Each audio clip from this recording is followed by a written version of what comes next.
কাজেই হে যুবক, বাংলাদেশের বিএনপি, আওয়ামী লীগ, জামাত ইসলাম, এনসিপি, জাতীয় পার্টি, ইনকিলাব এগুলোকে নিয়ে রঙিন স্বপ্ন বাদ দাও। তোমরা জিহাদের স্বপ্নকে বুকে লালন করো, শাহাদাতের তামান্নায় উজ্জীবিত হও।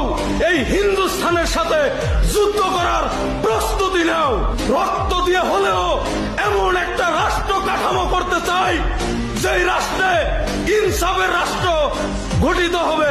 আর ইনসাফের রাষ্ট্র বলতে বোঝায় কাউকে আবারও ন্যায় বিচার পেতে হলে সে বিএনপির কর্মী, জামাত ইসলামের কর্মী, জাতীয় পার্টির কর্মী, এনসিপির কর্মী, এগুলার থানায় যায় বলার কোনো দরকার নাই, দরকার পড়বেও না ইনশাআল্লাহ তাআলা।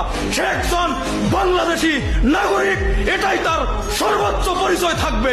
সে কোন দলের কর্মী, কোন দলের নেতা, কোন লীগের কি, এগুলো বলার কোনো দরকার নাই।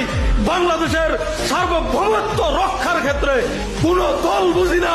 হিন্দুস্তানের সাথে লড়াই করার জন্য মার খাও, জেলে যাও, রক্ত দাও, শহীদ হও, তারপরেও একদিন ইসলামী পতাকা এই বাংলার জমিনে উড়বে, উড়বে, উড়বে ইনশাআল্লাহ।